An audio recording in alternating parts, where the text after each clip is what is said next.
Informasi lain, Saudara, reshuffle Kabinet Merah Putih masih menyisakan tanya karena dua posisi menteri yang masih lowong. Salah satunya posisi Menpora. Sejumlah nama pun muncul seperti Raffi Ahmad dan Taufik Hidayat yang digadang-gadang masuk ke bursa calon Menpora baru pengganti Dito.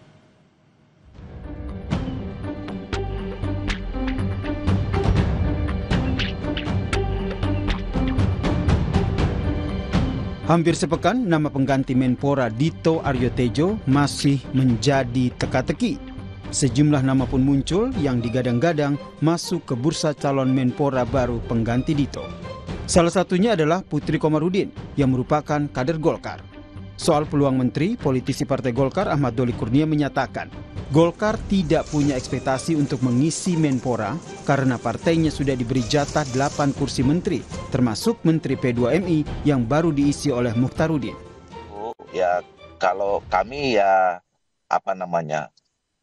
berusaha memahami atau menyadari posisi kami saja. Karena selama ini kan Golkar itu diberi kesempatan, diberi kepercayaan ada 8 pos yang diisi oleh kader Partai Golkar ya. Nah, dengan masuknya Pak Mukhtarudin kemarin dilantik sebagai Menteri P2MI itu kan sudah pas persis 8 ya. Jadi kami sih tidak dalam posisi kemudian punya ekspektasi kemudian akan mendapatkan satu pos lagi gitu. Sementara itu, Sekretaris Fraksi Partai Gerindra DPR, Bambang Haryadi mengatakan, tidak ada bahasan soal Rahayu Saraswati menjadi Menpora pengganti Dito menyusul pengunduran dirinya dari anggota Dewan. Isu keponakan Presiden Prabowo itu masuk dalam kabinet hanyalah gosip. Bahwa sosial media itu benar-benar sangat terbuka dan susah. Isu apapun bisa dilakukan di sana. Kadang kita juga harus cermat juga dalam menanggapi isu sosial media itu. Di eksekutif itu kan bukan ranah kita. Kita di DPR hanya ranahnya sifatnya adalah 3 aja kan. Membahas undang-undang, anggaran, dan juga mengawasi pemerintah kan. Tuh. Jadi bukan tupoksi kami untuk ikut campur di dalam eksekutif yang merupakan hak prerogatif presiden. Nama Wakil Menpora Taufik Hidayat juga mencuat sebagai sosok yang dianggap ideal. Rekam jejaknya sebagai legenda bulu tangkis Indonesia membuat Taufik dinilai pantas menahkodai Kemenpora. Nama lain dari dunia olahraga yang masuk bursa adalah Moreno Suprapto. Selain dikenal sebagai pebalap, ia juga merupakan anggota DPR dari Partai Gerindra. Dari luar lingkar dunia olahraga, ada nama Raffi Ahmad yang juga masuk bursa Menpora. Raffi Ahmad yang saat ini menjabat sebagai utusan khusus Presiden bidang pembinaan generasi muda dan pekerja seni memang dikenal dekat dengan lingkaran istana dan Partai Gerindra, termasuk dengan Ketua Harian Gerindra Sufmi Dasko Ahmad. Lalu siapa yang akan menjadi Menpora? Presiden Prabowo pun masih enggan menjawab secara gamblang soal hal ini. Presiden hanya meminta publik menunggu soal kapan dan siapa yang akan mengisi kursi tersebut. Ya, nanti tunggu waktunya biar kalian ada semangat gitu loh. Apakah ini kita sekolah rakyat? Siapapun yang terpilih mengisi posisi menteri yang lowong tentu diharapkan memiliki kapasitas yang mumpuni agar perombakan kabinet semakin mengefektifkan kinerja pemerintah. Tim Liputan, Kompas TV. Lalu siapa yang akan menjadi Menpora pengganti Dito? Presiden Prabowo pun enggan menjawab secara gamblang soal ini. Presiden hanya meminta publik menunggu soal kapan dan siapa yang akan mengisi kursi tersebut. Kita akan bahas sore hari ini bersama dua narasumber. Sudah ada Pak Ridwan Hisam, politisi senior Partai Golkar yang hadir di studio, dan juga Mas Kunto Adiwibowo, analis komunikasi politik Unpad. Selamat petang. Mas Kunto, Pak Ridwan, terima kasih sudah bergabung bersama kami di Kompas Petang. Saya ke Pak Kunto terlebih dulu. Mas Kunto, ini kan lumayan lama ya, sejak 8 September 2025 lalu. Sebenarnya apa sih yang menjadi pertimbangan Presiden Prabowo? Kenapa nama-nama ini yang sudah mencuat belum juga diputuskan? Ya, mungkin Pak Prabowo punya banyak kriteria, Mbak, terutama untuk Menpora ini gitu. Kita kan nggak usah bilang nama ya, tapi kan saya yakin Pak Prabowo punya kriteria dan beberapa kriterianya ya orang yang dipilih harus mampu untuk fokus dan bekerja sesuai dengan prioritas pembangunan nasional yang sudah ditetapkan oleh Pak Presiden. Dan di situ kan ada soal bersih dari judi online dan narkoba, lalu kemudian ada soal penguatan karakter dan kreativitas pemuda, dan juga yang penting adalah peningkatan prestasi olahraga Indonesia di tingkat internasional, dan ini terkait dengan memperkuat ekosistem industri olahraga. Jadi menurut saya ini di sisi pekerjaan ya. Lalu yang kedua kan Pak Prabowo juga menimbang pasti Menpora ini harus anak muda kan gitu kan. Karena kemarin juga anak muda, nggak lucu kayaknya kalau Menteri Pemuda dan Olahraga dijabat yang bukan pemuda. Dan kemudian menurut saya juga bersih dari ancaman kasus hukum. Ini yang menurut saya juga butuh waktu kan untuk kemudian memeriksa rekam jejak. Dan kemudian ada nggak kira-kira nanti akan... Nama Raffi Ahmad menurut Anda? Ya, sekali lagi ya kita lihat aja apakah kriteria itu bisa masuk atau enggak ke Mas Raffi Ahmad gitu kan. Dari sisi ekosistem industri olahraga mungkin Mas Raffi Ahmad masuk gitu kan. Dari anak muda mungkin masuk. Penguatan karakter dan kreativitas kita juga lihat rekam jejaknya Mas Raffi Ahmad. Ya kalau untuk urusan hukum dan urusan yang lain silahkan, ya itu ada yang lebih ahlinya kan Mbak daripada saya untuk memeriksa. Artinya secara kriteria Anda mau mengatakan tidak terlalu masalah ya untuk nama Raffi Ahmad ya? Nggak ada masalah semua untuk nama-nama yang muncul di media sampai hari ini, baik itu Raffi Ahmad, Taufik Hidayat maupun Moreno Suprapto gitu Mbak. Pak Ridwan, kita tahu kan kalau kemarin diisi oleh kader Golkar, Mas Dito. Ketika nanti yang ditunjuk bukan daripada kader Golkar, gimana Golkar? Saya kira kalau saya berpendapat ya, karena saya kembalikan kepada Presiden, Pak Prabowo, karena dia punya hak prerogatif. Dan kita ini adalah sistem pemerintahan negara kita ini adalah presidensial. Betul. Dan saya menagih janji Presiden pada saat kampanye. Pada saat kampanye, Presiden itu menyampaikan bahwa dia akan mengambil pembantu-pembantunya itu orang-orang profesional. Nah, tapi Golkar kan masukin nama Mbak Putri juga? Boleh saja. Jadi apakah itu orang partai, apakah orang bukan partai, tapi selama dia profesional, dia dipersilakan. Jadi jangan ada kesan bahwa Pak Prabowo bagi-bagi kursi. Nah itu istilahnya apa istilah kalau bagi-bagi kursi? Jatah? Jatah menteri? Jatah. Nah itu tidak bagus. Rakyat tidak mau dengan itu. Jadi janji Presiden pada waktu kampanye itu harus ditepati. Anda bicara ini apa karena sudah diisi komposisinya di P2MI atau gimana? Ya saya kira saya bicara ini bukan baru sekarang.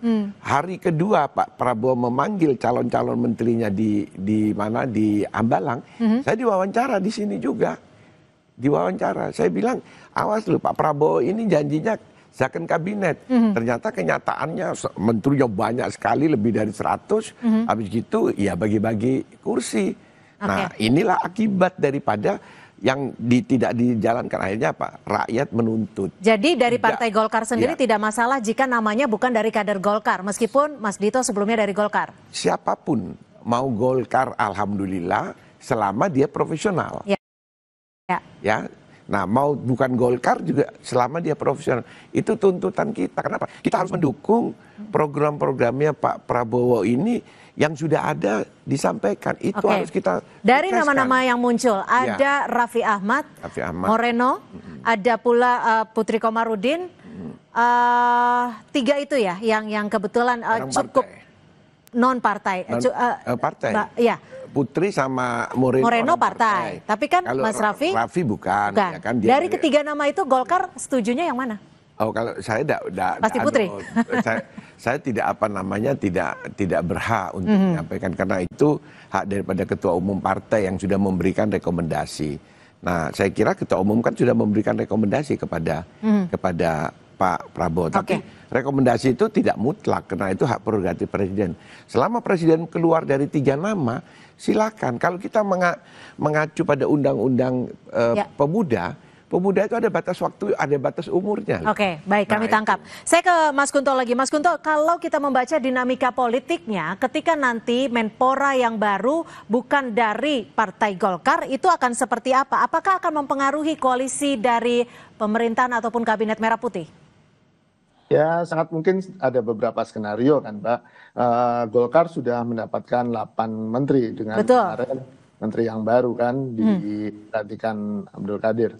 Dan menurut saya ini sudah sesuai dengan mungkin janji politik Pak Prabowo di awal atau komitmen-komitmen politik Pak Prabowo dengan Golkar. Tapi yang kemudian juga harus kita lihat adalah ya bagaimana Pak Prabowo ini berpolitik kan istilahnya merangkul semua gitu kan, Mbak.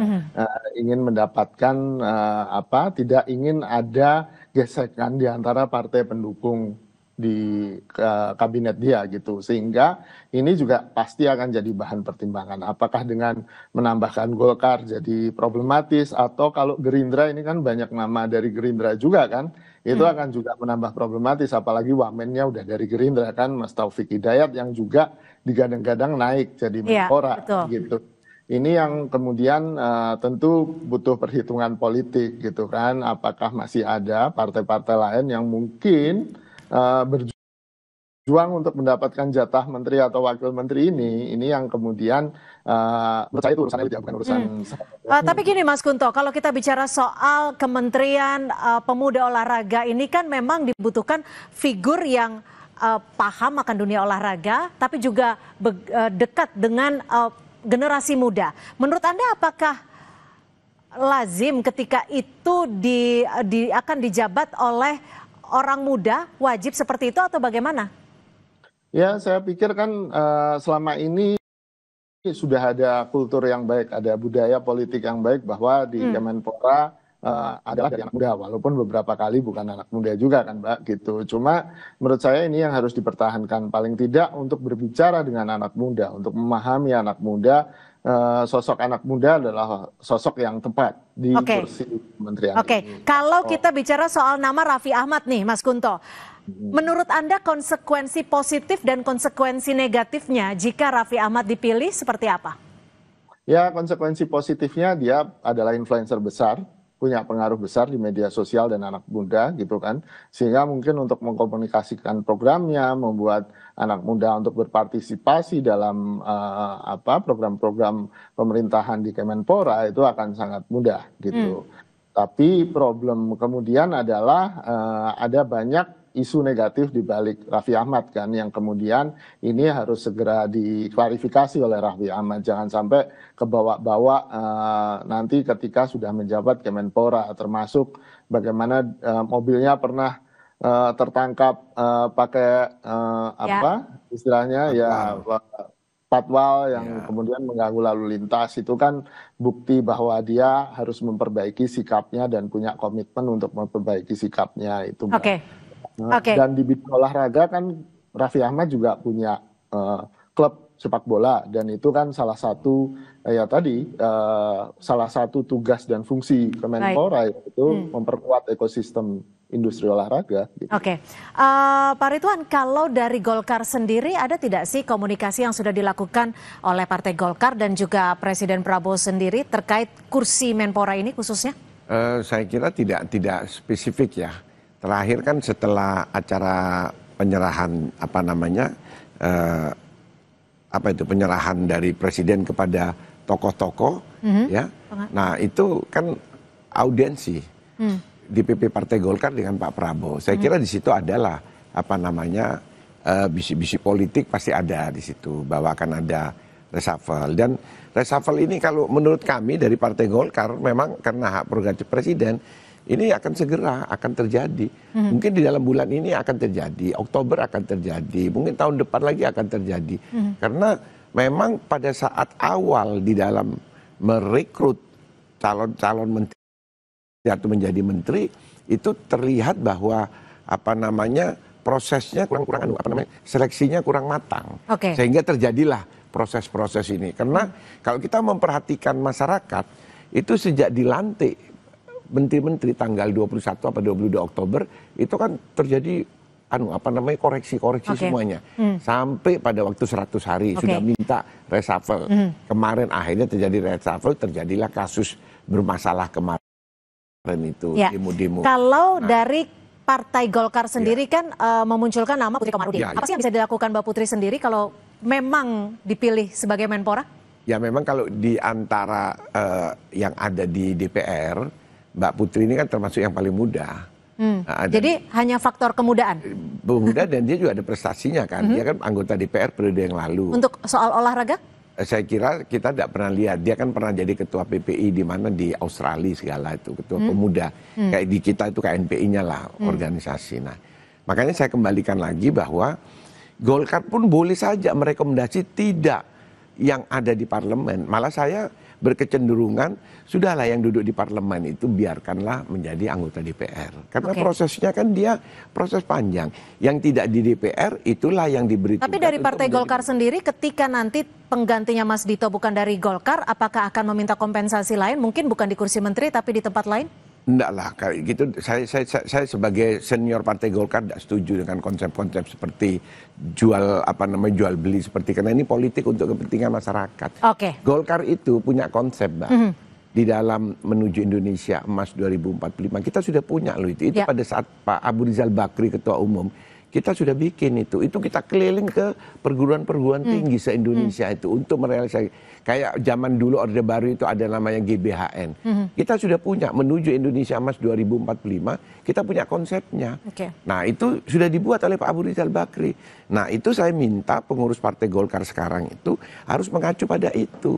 Dua Pak Ketua Umum Partai Golkar. Pertama itu Pak Akbar Tanjung pada waktu tahun 99 membuat paradigma baru Partai Golkar itu kita pakai. Terus pada waktu kepemimpinan Pak Abu Rizal Bakri membuat Indonesia Emas 2045. Jadi artinya Golkar tidak masalah siapapun yang dipilih oleh Presiden Prabowo untuk menggantikan Mas Dito sebagai Menpora, itu adalah hak prerogatif Presiden. Terima kasih Pak Ridwan Hizam, politisi senior Partai Golkar, sudah berbagi perspektif di Kompas Petang sore hari ini. Dan juga Mas Kunto, terima kasih sudah berbagi perspektif di Kompas Petang. Selamat sore Mas Kunto. Dan saudara, informasi lainnya masih akan kami sajikan selepas jeda di Kompas Petang. Di antaranya korban banjir Bali yang mengungsi di posko Banjar Kesambi, Kesiman, Kertalangu, Denpasar menjalani pemeriksaan kesehatan sebelum meninggalkan pengungsian.